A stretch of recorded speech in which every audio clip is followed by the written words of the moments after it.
I've probably made a cut to put this real quick at the start of the video, maybe. I don't know if I'm going to put this in or not. I'm just putting a timestamp here if you want to skip my long, quick, sad, depressive rant that I kind of went on there. And then we can just go straight to the what are my tops. But if you did want to watch that, I would watch it because I'm kind of, putting my heart out there. I literally filmed this just after saying that part. So I just kind of forgot that maybe some people might not want to sit through that. So I don't know. Anyway, on to the sad part, I guess. Hey everyone, it's me, Dark Bomber, Eddie. I kind of wanted to preface this video real quick with just kind of talking about things and just kind of reflecting on my personal life, I guess, a bit now that we're in the new year. 2023 was not a good year for me at all. It was really bad. I really didn't want to get through 2023. I suffer from really bad depression, anxiety, alongside some other mood disorders that can make daily life dreadful. And I swear if it was not for my amazing wife, I genuinely don't think I could be here delivering this video. And part of the reason I really want to talk about my favorite things this year, now that we're in 2024, it took me a while to even get the drive to work on this video. Like, up until literally 2 days ago, I was in probably one of the worst depressional funks I've had in a while. But I kind of just want to talk about some of the things beyond my amazing wife that were able to inspire feelings in me to kind of keep going forward, if that makes sense. Like, I get it's easy to look at a lot of these, like, kind of top, whatever, my favorite things of the year's list, and look at them and go, okay, man, this is you ranking consumerist product and consume. And yeah, there probably is a layer to that.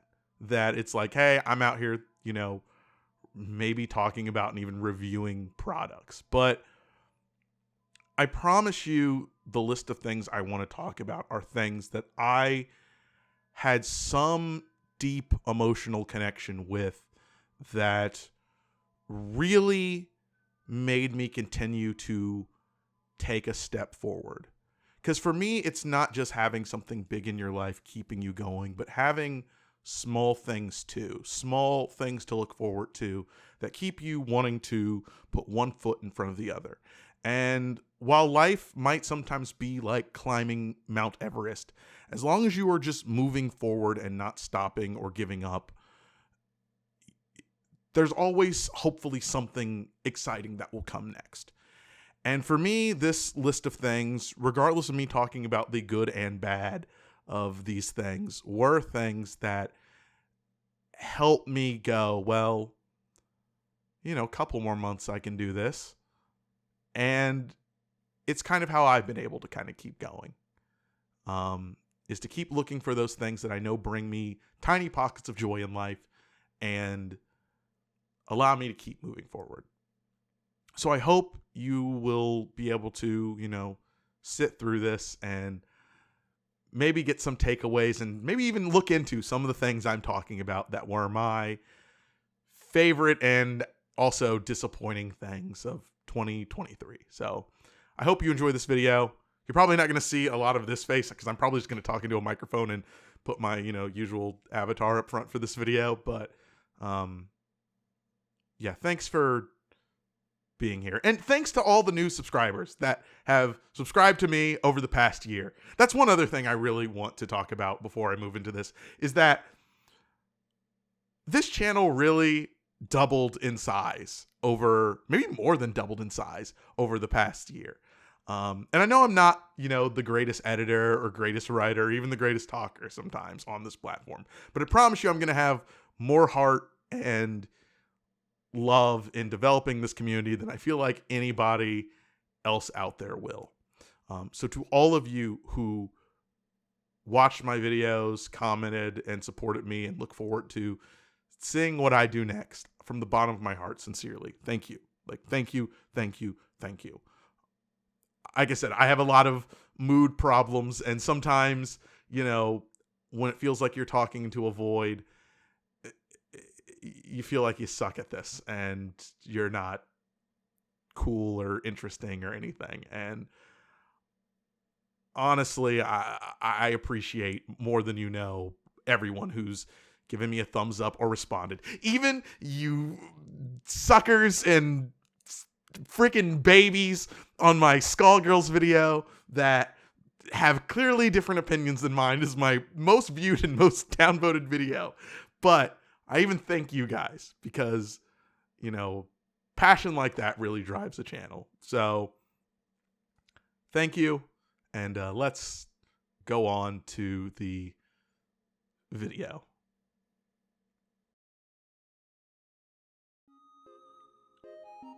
"2023 is over. It is time to talk about all the bits of media that I found to be really cool, really awesome, or extremely disappointing.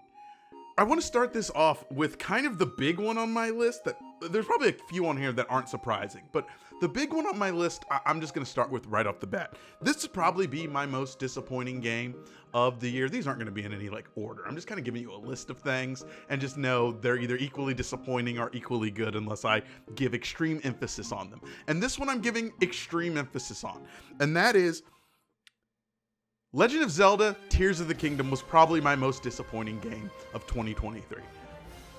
Why? I will gladly get into. So when this game first got announced, I was really hyped for it. The previous game, Zelda Breath of the Wild, I was really into. I honestly, at one point in time, thought that was probably my favorite game in the Zelda franchise ever. And I'm someone who was always like, Link to the Past and Minish Cap were my favorite two Zelda games. 3D Zelda, I might throw Twilight Princess out there, throw a little bit of Majora, but for the most part, I'm more of a 2D Zelda guy.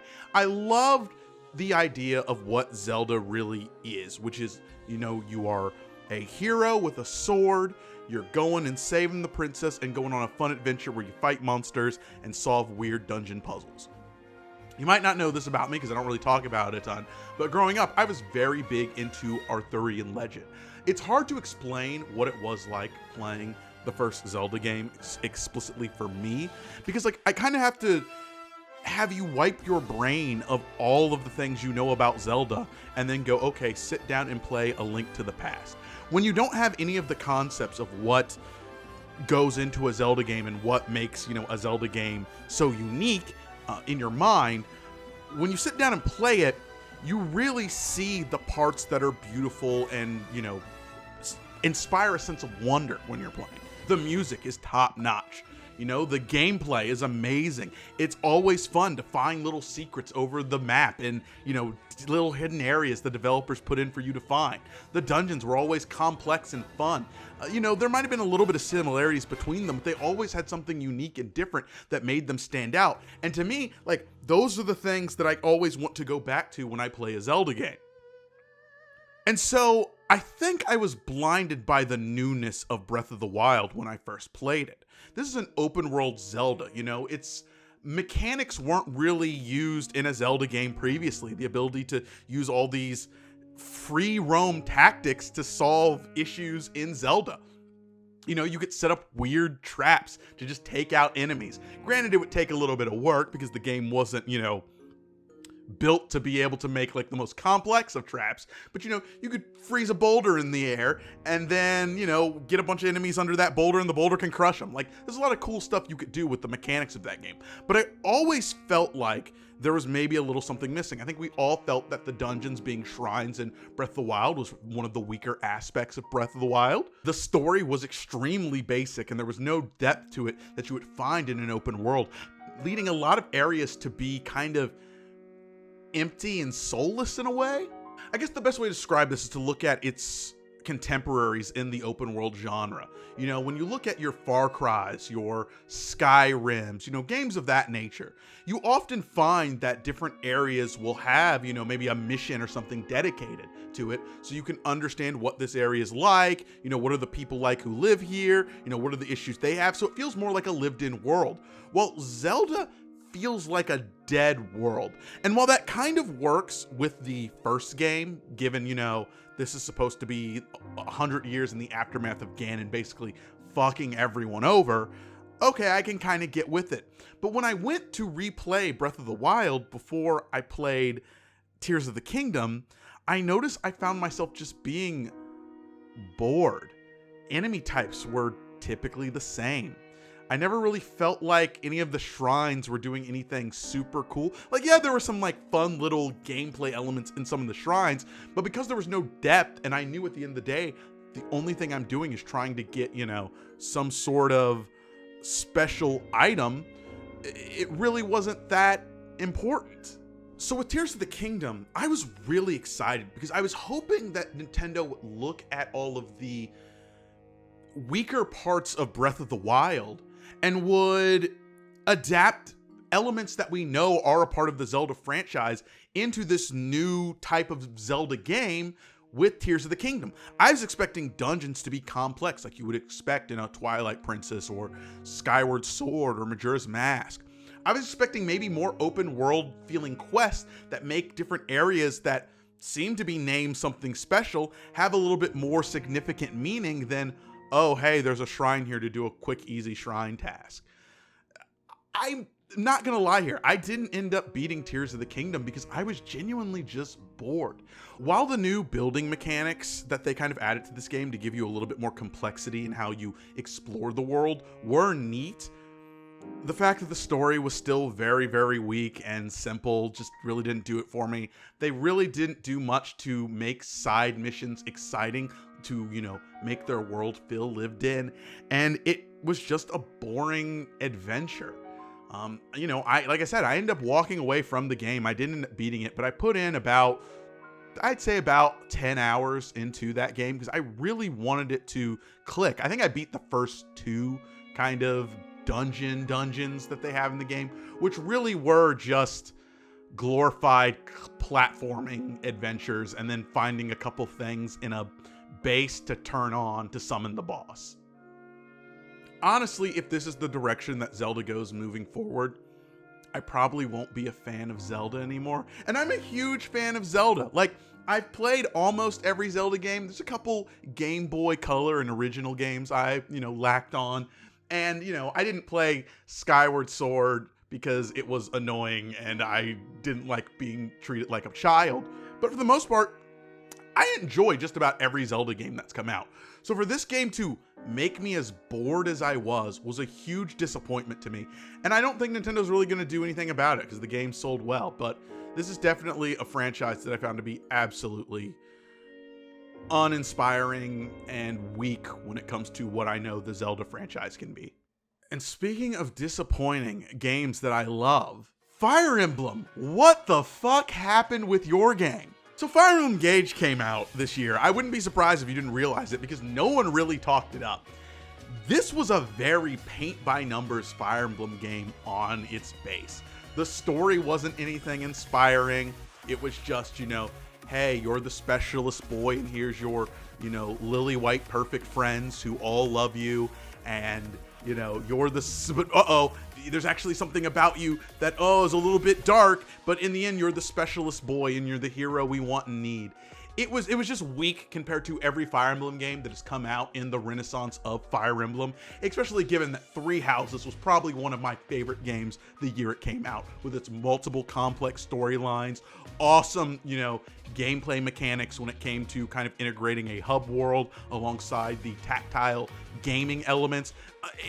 I really learned to love, you know, playing Fire Emblem, going down the different routes, and getting to see the different ways different characters will succeed while others would fail in, you know, that same given storyline. You know, given there were 3, technically 4 given paths you can go down. I think technically 5 if you buy the DLC. But anyway, that game was awesome. This is not that. It's very paint by numbers, very boring. I bought it, probably played 2 hours of it, and stopped playing it. Now, I know there's a lot of people here that have so far been listening to my 2 kind of quick reviews of games that I played this year, and are like, hey, you only played them for a short amount of time. What gives? That's not enough time to have a, justified opinion on a game. To which I would ask you this. If I put food in front of you that you didn't eat and you didn't finish the dish, would I be justified in saying, hey, you didn't finish this dish? How do you know you don't like it? You didn't have every piece on this plate? Like, to me, I don't need to complete a game to know if I don't like it. It's just a waste of my time. Rather I spend 2 hours or 8 hours. If it takes 2 to 8 hours for a game to get good, that's 2 to 8 hours I could be having a better experience with other games. So sadly, even though Fire Emblem, and Zelda to an extent too, are serviceable games that I am sure plenty of people find enjoyment and love in, they are not good enough for me to spend my time with. I, at this point in time, expect a higher level of effort put into my video games for the cost I'm paying for them. So if I'm paying for experiences that I could have with older games at a cheaper price point, there is a problem. And nothing exemplifies that feeling more than Starfield, which is probably, it's not surprising that game was disappointing. Bethesda has been known for the past couple of years of talking up their games only to be extremely disappointing.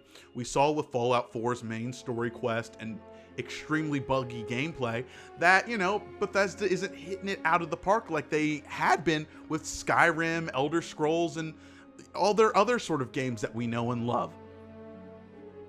This game really felt dated in terms of being the next step for Bethesda gaming experiences. The story's bland, the UIs are terrible, the general concept for some of the things they're doing are also not very thought out well. Like, for example, being able to go to all of these different worlds. A lot of these worlds that they want you to go to are very barren. There's nothing exciting, unlike with, Skyrim, where you may go and explore randomly in one direction and can run into all sorts of weird, random quests and cool places. Starfield doesn't really have that to the same degree. It genuinely was not a fun experience. I thought the UI made the game very not fun to play. I thought the story was not very gripping. And it was one of those things where I genuinely had to go, hey, how long do I have to play this game before it gets good? To which someone said 6 to 8 hours, and even then you might not still like it. I don't think I need to explain why Starfield's on this list. Like I said, there are tons of YouTube essayists who will tell you all the problems with this game in 2 to 3 hour chunks. It's not my place to, rehash what they have said. So if you want to check out some of them, definitely, go on YouTube and watch some of these essays. But Starfield was terrible, and I'm glad I just used Game Pass to play it and did not pay $60. Yeah, that, how I talked about how, games, when it comes to the amount of money you put in, most versus the fun you get out of it. Yeah, Starfield, free for me, and it was not fun at all. Now, these next 2 games I'm going to talk about are games that I don't think are going to be disappointing forever. What I mean by that is, I think with enough time and the love from the developers, they could make these 2 games very successful in the years to come. The first one I want to talk about is Payday 3. Payday 3, if you were not paying attention, was a clusterfuck of a game at launch. You really couldn't play it when it launched because it was using always online systems for a game that didn't need to be always online. Payday 2 worked fine without that sort of mechanic. It also was a game locking in a lot of features that base Payday 2 had at launch, which Payday 2, a big problem with it is there was so much DLC and they never consolidated that. It's just kind of a mess to try to buy and get someone new into play. There's just too much to it. So I would say that, being able to restart from a new game is great, and adding a lot of features that people love would be a great way to pull in a whole new audience for your new game right off the bat. And instead, they really went the way of trying to do microtransactions and monetization, a lot of the games as a service bullshit that we see with a lot of games that have come out over the years nowadays. For instance, your Halo Infinite or Multiverses. To me, this is detrimental to a game's longevity if you don't have the backing of a strong company to help you achieve that goal, or you're not a company who's ever really done something like that.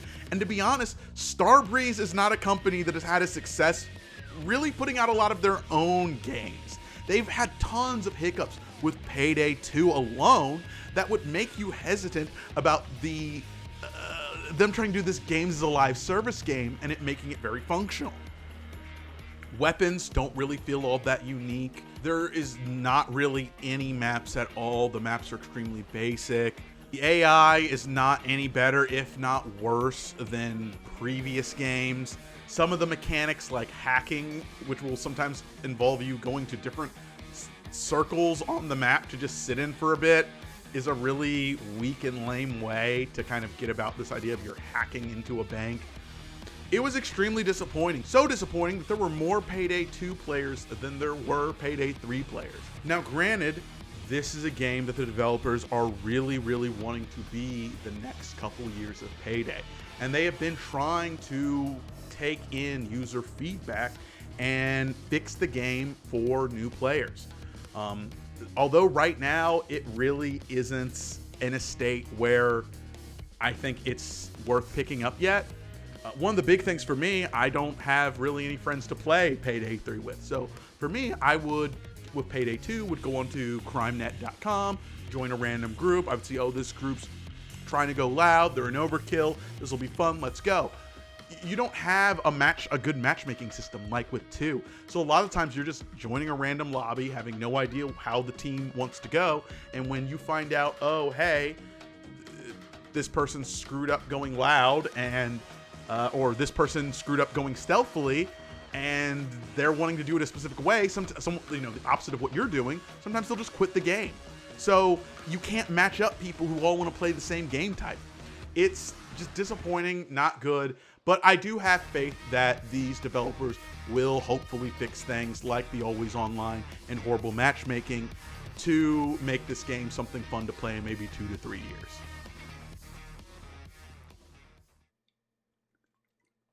And finally on my disappointing games list, Cities Skylines 2. I'm really into city builder games, and City Skylines 1 was the city builder game we needed in an era where SimCity 4 was the dirt worst, trying to push the always online narrative that we all know today is a lie with most video games. You don't need to have a game always online to have a fun, unique experience for players. It's typically just done to squeeze money out of people who probably would have pirated the game, but typically it's just a way to squeeze money out of people, and it sucks.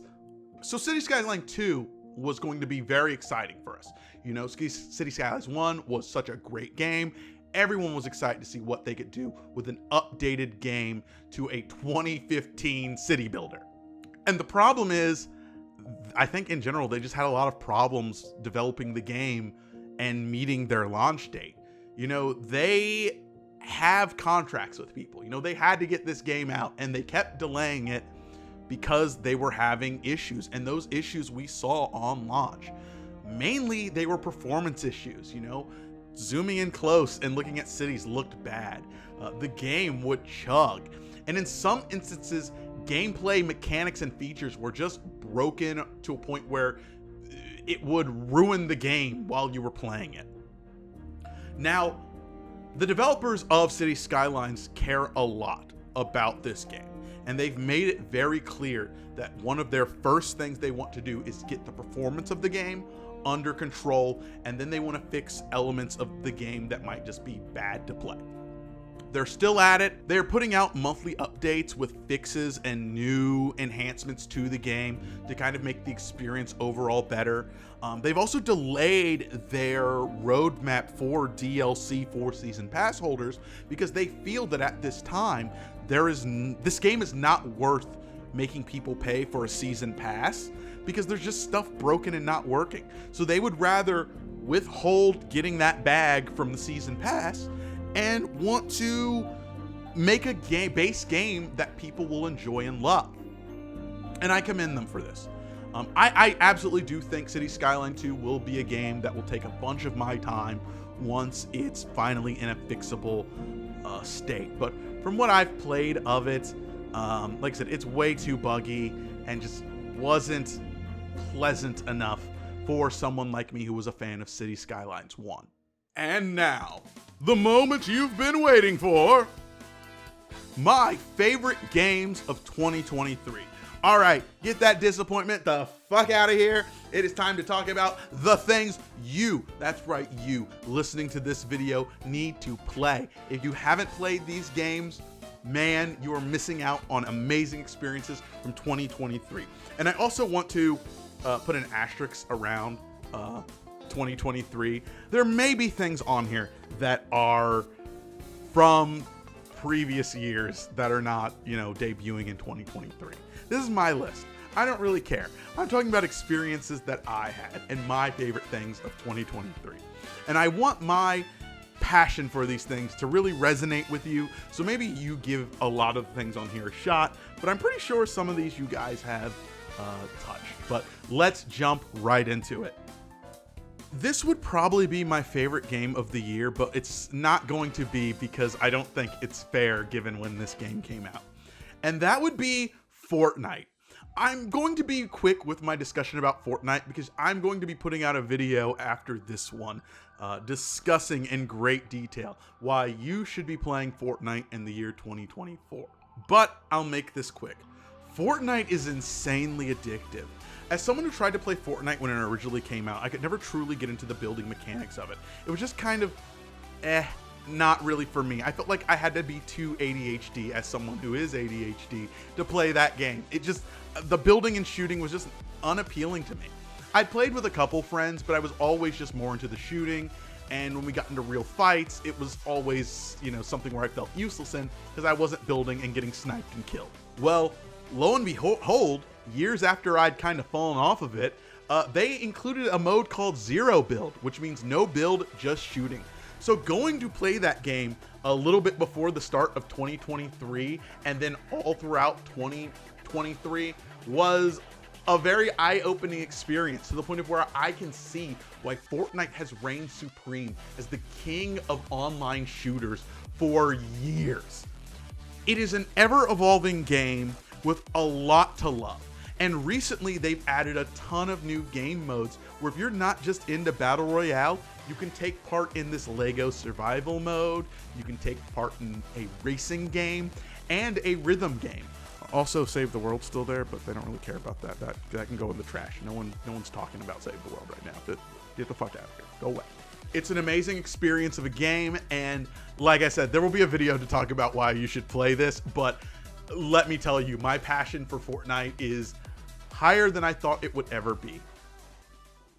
The next game on my list, which I would say this is probably number 5, or I don't know. It's at the bottom of the my favorite things of this year, but it's in like that top 10 of games I played. So, I'm talking about it because you should play it. Is House Flipper. I haven't played House Flipper 2 yet, but House Flipper was a game I specifically started playing this year after watching a lot of videos of Germa, just playing this game. And when I would find myself just extremely stressed out or upset due to whatever nonsense I have to deal with in my life, House Flipper was a game where I could just sit and relax. Now, I know it's kind of weird to say. I mean, the game is basically just you're modeling up a house, you're building it up, putting together a house's structure, you're putting in furniture, piping, all of that, and kind of building dream houses for people in their request. There's a couple different DLC expansions I still haven't gotten into. I just only recently touched the HGTV DLC. I think there's a farm DLC, but maybe that's just a different game, little unsure. But I bought all the DLC for the game and have been kind of slowly using it as a way to decompress from life. It's very just like a clicker in a way, where with Cookie Clicker, you're just mindlessly clicking things and building up aspects of or systems to make things easier for you. That's kind of what this game is. It's just very relaxing. The music is very calming and loving. It's kind of like having a stress ball in your hand that you can just squeeze and mess with to let all of the anxiety and things bothering you out.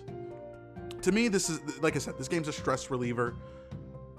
The graphics are simple, and I honestly think a lot of the houses were built off of European houses. I think this developer must be European, because there were a lot of things when you're building houses that are like, wait a second, what house is ever laid out like this in America? Or one of the things I noticed were like towel heating racks to like steam and heat your towel. I've never in my life seen that, but every house I built in House Flipper required it.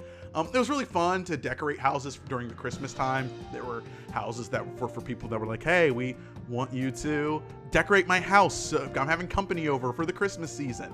The HGTV stuff has you designing houses for a fake HGTV style program.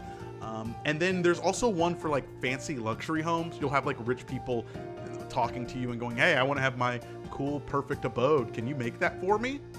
Yes, I can. I'm HGTV certified. It's a very cheap game. Pick it up if you haven't, and I'm very excited once I'm finished with House Flipper 1 to dive right into House Flipper 2, as all I'm hearing is good things from that game. Advance Wars 1 and 2 Reboot Camp. This is the updated remake for Advance Wars 1 and 2 combined together on one cartridge for the Nintendo Switch. This is a game I wanted to play last year, but couldn't, because I guess the war in Ukraine made Nintendo very unsure of putting out a game about war. So they just like delayed it for like an indefinite amount of time. And then it came out this year finally. It's great. I would say it's the perfect game to play if you don't want to buy the Game Boy Advance versions of these games, as they can probably be a little pricey comparative to the remake. That said, I do just love the sprite art and MIDI soundtrack from the Game Boy Advance. I don't think it's MIDI. I don't know what you call the Game Boy Advance sound card, but that audio, I don't know, it hits a nostalgia point with me. When I first bought Advance Wars, I think I was maybe like 12 or 13, and I just went into a random GameStop, saw a colorful tank on the front. It was between this and some like space game. I don't know what the space game was because I never got it, but I was so addicted to Advance Wars. Luckily, Advance Wars 2 was out around the same time I found Advance Wars 1, so I beat that. No, that's not it. I actually pre-ordered it from a local comic or not a local comic shop. I pre-ordered it from a local game store, and the store got it in 3 days early. And because I was going on vacation, I was like, hey, do you know when you're getting that game in? Do you think you'll be able to have it in before I go on vacation? They're like, I don't know, man. The game doesn't launch until the date after you're telling me it's going on vacation. But I was very good friends with the store owners. So luckily when it came in, they gave me Advance Wars 2 right the day I was leaving for my trip. So on my trip, on like these long drives to, I think we were going to Florida, I was able to have my Game Boy Advance and just, I think I beat Advance Wars 2 on that trip. An amazing experience, but I digress. Advance Wars Reboot Camp is a great update to those games. I think for new players and old players, you will find something to love with that game. I really hope it refreshes a love in the tactical craziness that is Advance Wars. If you don't know what it is, it's kind of a tactical war game. Sometimes you'll have maps with pre-deployed units. Other times you'll have maps where you might have a couple bases where you can produce units, but you need to capture different base points on the map to really have a fighting chance of beating the CPU. And what really makes the game super fun is all of these characters you can play as have superpowers, where once you get your meter all the way up, you can launch a superpower that just completely pushes the game in one person's favor or the other. Sometimes it's very unbalanced, but I love that chaotic nature that makes the game so fun to tactically think through. In recent years, Advance Wars has kind of been forgotten. I would say Days of Ruin kind of really killed a lot of the fun wonder of the Advance Wars series. Days of Ruin was a very gritty, more realistic war game. It wasn't the fun, oh hey guys, let's go to the battlefield and meet our friends and send our soldiers out there to fight the good fight. It was more like, this is war, shit is bad, we're gonna die unless we fight against this oppressive, fascist regime. And CO powers were nuked to hell, so they were like barely crazy powers like you would see in the previous game. Instead of like powers that are like, you're gonna do 2 damage to every unit on the map and you get like a strength buff, it would be stuff like, if you use this power, you can move to more spaces than you normally can. It's like, that sucks, man. That's whack. It's not a good power. It was a much more balanced game, but it lost a lot of the fun. I'm hoping the release of this game really inspires Nintendo to make a true sequel to the Advance Wars games. I know that there's Advance Wars DS Dual Strike, if you haven't played that, which I really love. I think it's a good game. But I would like a sequel to that if they are going to continue the Advance Wars legacy, as I think it's an amazing series and probably one of the best tactile games next to Fire Emblem from Nintendo. And let's close up talking about Nintendo with another game that released on the Switch that I'd been wanting to play for a very long time, just never got to it. And that was Ghost Trick Remake. Ghost Trick is a game that came out back in 2010. It's a Shu Takami game. He's known for the really good Phoenix Wright games that people love. So when that game came out, I always in the back of my mind knew I had to play Ghost Trick. It was made by someone who's made a lot of visual novel. I don't know what you call those type of games. Are they like adventure games, I guess? Like a puzzle adventure, I think. Anyway, the story and gameplay have always been very fun with those Phoenix Wright games. So I was like, Ghost Trick is a game I need to play. But for some reason, it always just never came into fruition for me to just buy that game, put it in my DS, and play it. And as time continued to go on, it was a little harder for me to just go out, buy that game, and play it. Even though I didn't need to buy that game. My wife owns Ghost Trick. I could just ask her to borrow it. Well, luckily, when the remake came out, she bought that kind of immediately. And I don't think she played it, but she bought it. It was a game that people really wanted to see more of, and I can kind of see why. In Ghost Trick, you play a man who died, and as a spirit, you're trying to figure out who murdered you and why, and you have to do it before sunrise the next day, otherwise your spirit will fade away. Its mechanics involve using this thing called Ghost Trick to manipulate your environment to kind of cause a Rube Goldberg effect of situations to cause a new outcome in a chain of events. For example, someone might die. You can use your Ghost Trick power to go back, I think it's like 5 minutes into the past, to then maybe change things to maybe produce a different outcome. And those outcomes will have a domino effect on the rest of the story as you move forward. The story's not crazy deep and intricate when compared to some of the other Phoenix Wright games, but is a very good story regardless. I think for someone who has never played a Shu Takami game or even played a puzzle adventure game, you will love what Ghost Trick has to offer, even in the year 2013. I think the graphical update is very good coming from the DS. It keeps the style the DS graphics had while not feeling too updated or stylized to be a little jarring if you were to put the two side by side.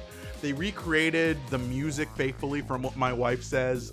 She would hear me playing it and was, always checking in and seeing how I was doing. But yeah, Ghost Trick is a very, very cheap game. I know the original one as well is in HD on Steam, and I don't think there's much of a difference between the two games. So you could just buy the original one cheaper to play it. But I definitely think you should play the updated mode just because I think it has a lot of feature updates as well. Slight gameplay mechanic tweaks possibly that could make your experience a lot more smoother than if you were to play it on the, DS or the HD Steam version. Another remake that was surprisingly awesome to play, Risk of Rain returns. This was an update to the original Risk of Rain game that came out in 2013. It was a simple side-scroller game that was a roguelike that was extremely fun to play. You had to do some, silly things to get multiplayer to work, typically involving a third-party tool to have a IP that people could connect to. It was always very annoying. But I have hours in the first Risk of Rain game. And when they moved to 2D, I kind of figured that was just going to be the definitive Risk of Rain game that people were going to play, because just online for Risk of Rain 1 was very choppy. You could have issues where host and clients would disconnect, causing you to get telefragged by things. It would suck. And not to mention, just there were certain gameplay decisions that might not have aged well for people wanting to play that game. But for $10, it was an amazing experience. I wouldn't change it for the world. Well, earlier this year, Hopo Games decided to sell the IP rights to Risk of Rain to Gearbox. And as a kind of final farewell for the series for them, they worked on Risk of Rain Returns. They wanted to go back to their old Risk of Rain game and update it, make it a quality game for the year 2023. This meant fixing a lot of the online features, adding a ton of new features that they really didn't feel like they could add, because I didn't know this. There were only like 2 or 3 people making the first Risk of Rain game. So it sounds like that game is being held together by hope and duct tape. Risk of Rain 2, it feels just like that old roguelike, but with a ton of new features. The new UI is better. They add cool prismatic trials to kind of make you have a lot of cool new paths for unlocks and fun ways to play the game. Multiplayer is super easy. You just go to a lobby and you can find tons of rooms from people. You don't have to feel like you're doing host connections and weird IP connections to get that game going. The soundtrack is perfect. It's inspiring to the old Risk of Rain soundtrack, with some new tracks inspired from Risk of Rain 2. A lot of items from Risk of Rain 2, including some characters, made their way over. Overall, Risk of Rain Returns is a game where if you have a bunch of friends and you just want to sit down and play, that is the game to play. My hope is the modding community that we see with Risk of Rain 2 that allows you to do things like have Dragon Ball Z characters run around will be added to Risk of Rain Returns. I would really love to see what a modding community can do for this game. So if you want to pick up this game, I would definitely do it. You will have a blast. I don't know how to transition well into this next game, so we're just gonna move on to it. Hitman: World of Assassination. Hitman 1, 2, and 3, the most recent Hitman games, have been some of the best gameplay experiences you can have with a video game in the year of our Lord 2023.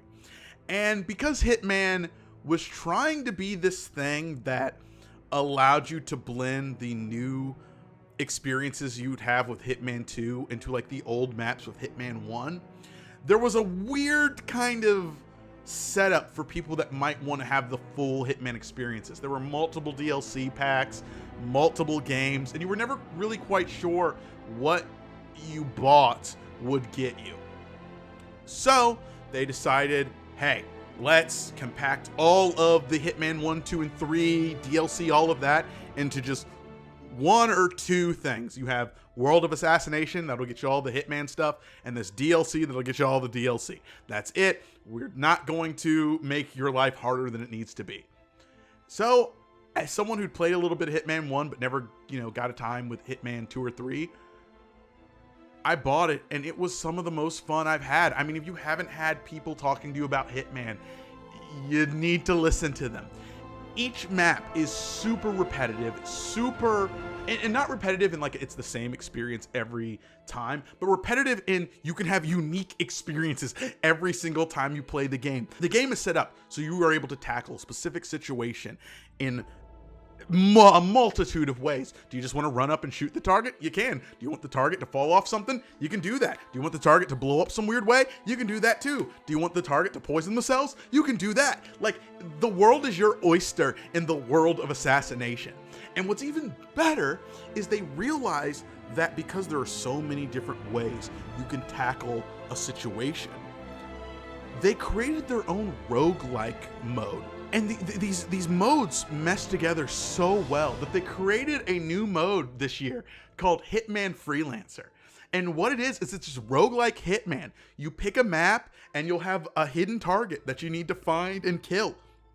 And it's not an easy setup where, you know, you can just follow a story path and kill that target. You have to use your mind and skill to come up with unique ways to kill random targets that will all have maybe different or unique pathing elements to then eliminate them and clear the map without getting spotted. Through it, you're able to unlock a ton of different weapons that you can put in your vault. When you die, you lose everything and have to restart. It's wild, but it is so fun. I probably spent a ton of hours just playing the Hitman Freelancer mode once I finished the World of Assassination stuff. But Hitman is probably one of the best games of the generation. If you have not played this game, you really, really need to. It's not a game that takes itself too seriously, but it does take itself seriously at the same time. Because Agent 47 is so dedicated to his craft, it's fun to see him put himself in silly situations and take them dead serious. Like with the first mission, you may or may not know, he dresses up like a runway model that's very famous when it comes to clothing and such, and goes out and will, you know, walk the runway and strike a pose and pretend to be, you know, I think his name's Frank Krueger or something Krueger. I forget the guy's name, but it's just so silly to see this serious murderer dressed up like basically a clown, and you can just dress up like a clown to kill people. This game is exciting. You will have your own unique experiences to talk to people about for days. Definitely buy this one if you want a game that's going to take hours of your time and give you a fun story and experience. I didn't really talk too much about the story for Hitman, just because I feel like the gameplay alone sells it. But if you do care about story, I will say it does have a very good story. It does follow up with some of the lore in previous Hitman games, but at the same time, you don't need to be familiar with any of the previous Hitman games to enjoy this story. They will do their best to remind you of things that have happened in the past while moving forward in the future. I'm excited what the Hitman franchise has for us moving forward, as this is easily one of the best games of all time. And lastly, on my list of my favorite games of this year, and this one came in very, very late, I would say, is Lethal Company. It's an extremely cheap and fun game to play with friends. You're basically a group of contract workers who no one gives a shit about, and you have to go into SCP-like facilities to find parts to take and sell. And inside these facilities are all sorts of monsters and weird creatures that are looking to murder you. It's a very fun, scary game that you can have a really good time with friends. There's no story or anything like that. It's pure gameplay. But if you're looking for a good multiplayer experience, Lethal Company is the game to play. They're still updating it. It's receiving tons and tons of updates. It's very cheap because it is a very simple game. There's not a lot to it, but I think because of the reception that they have seen, they're going to be doing a lot to support this game. Much like how Among Us was a very simple and basic game that didn't have a lot going to it until it blew up in popularity, and now they've added so much content to that game, it's ridiculous.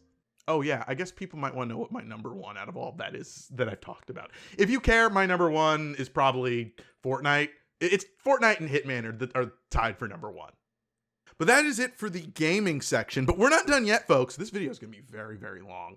I kind of want to talk about a couple of other experiences that I really enjoyed this year.